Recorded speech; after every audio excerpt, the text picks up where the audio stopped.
how will it affect, let's say, the mountain bikers, the disc golfers, whomever in the process? Yeah, that's a great question. So the current disc golf course and the current mountain biker course, well, the mountain bikes are kind of on the west and northern side. So as the pit progresses, they'll be totally unaffected for many years.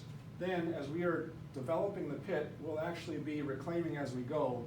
So we'll be adding new facilities. So what they're gonna do is get, as something is about to be taken away, they'll get something new in its place.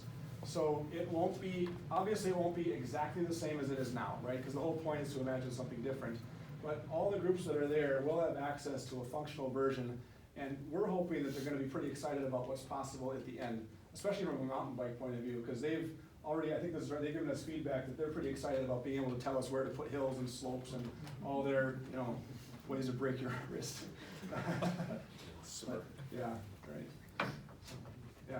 So they won't be riding down your gravel slopes and.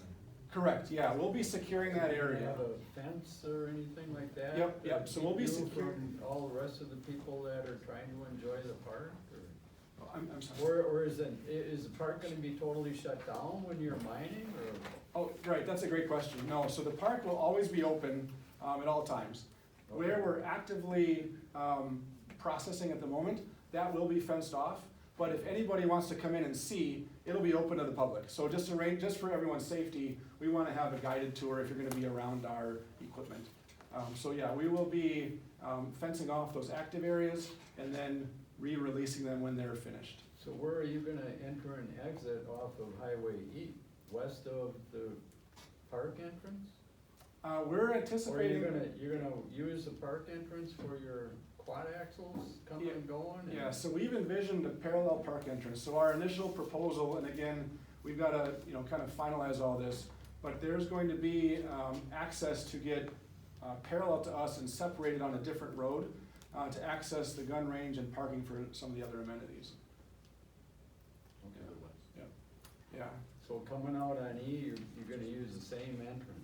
that's our goal, right, Nate? I think we We would So you're gonna develop, have quad axles coming and going all day long, and somebody in a van is gonna try to get their kids in? I'm sorry, I thought, yeah, go ahead. I don't understand how you're gonna, we're still studying that. you're gonna have quad axles coming and going all day long, right?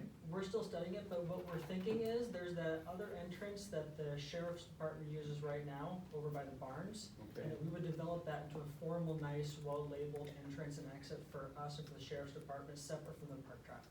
Okay. Yeah, that's right, because they're currently split. Yeah, that's right. How many years do you see this being an active mine? And how many metric tons or whatever of material do you see coming out of there per year? Right, yep, so that's a good question.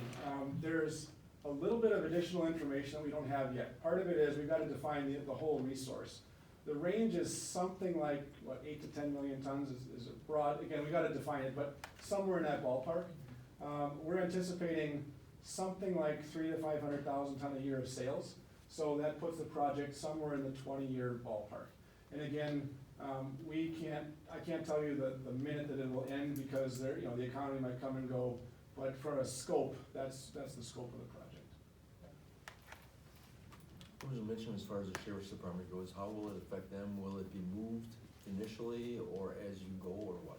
Right, so that's a great question. We're meeting with them in January. They will maintain functional access to the site. They actually want a different shaped gun range. So their goal is to have something different at the end. So we'll be coordinating with them that sequence of how can they maintain what they have, then move to an area, then we'll be able to reshape their area and then move back. So those are all the nitty gritty stuff that we'll work out with the sheriff. But yeah, we're pretty excited to work with them on that project, because they want to keep active access to that for public safety. So where are you going to actually crush the gravel? The gravel will be processed on the south side of the property. So just north of E, we'll be building berms all around the perimeter to kind of hide the operation. And there's actually some topography that'll help us, that'll allow us to put our plant kind of below the normal grade. And it'll be close to Highway E.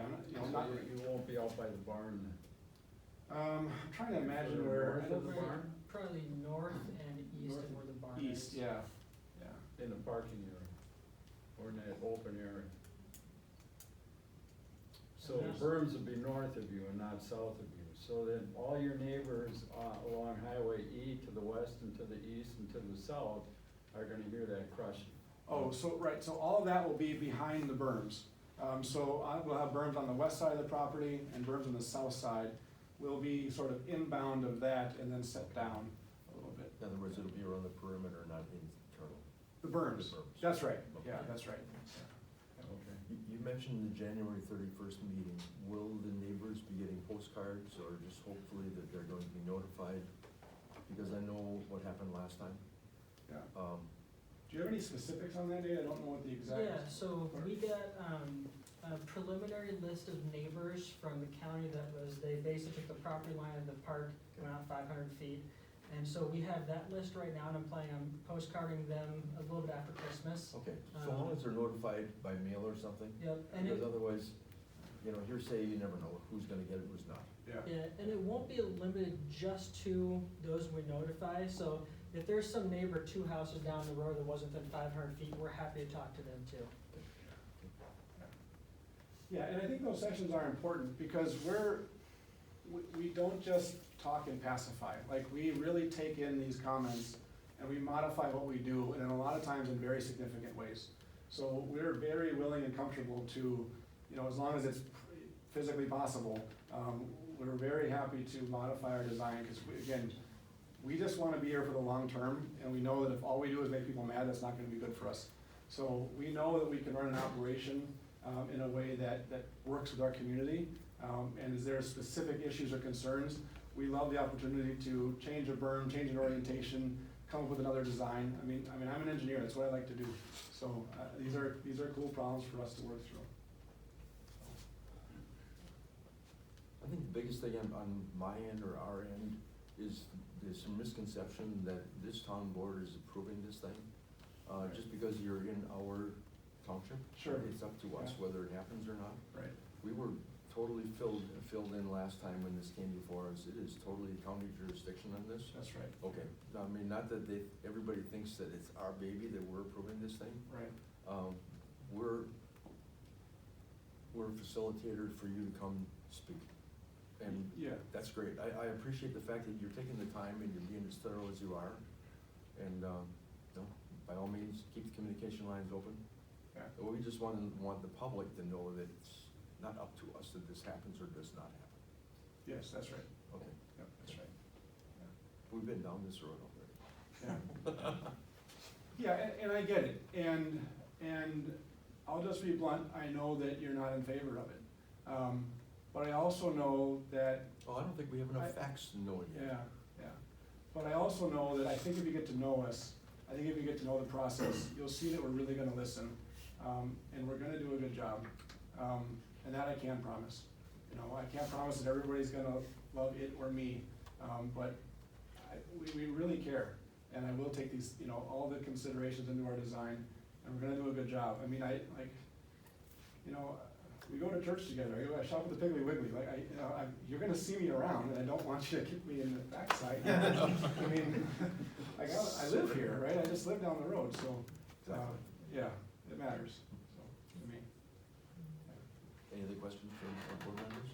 Well, I think the critical, for me, is, you know, how you treat the neighbors and how much noise and how much dust and how much traffic and,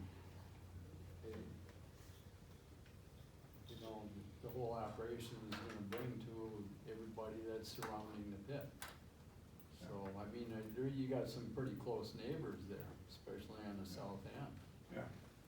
So both east and west of your grinding operations, so, I don't know about the people up further north, up along 164, they're probably a little bit further away. Right, yeah. Most of the noise is gonna be down on E. Yeah, fortunately, there's some favorable topography, especially when we add some of our shaping in the beginning. But you know, for you guys, for anybody that's here, I'd love to just take a tour of our operations. I can show you how we do things and just show you that it's not just lip service. I can tell you the things we've changed and modified and what we were able to accomplish.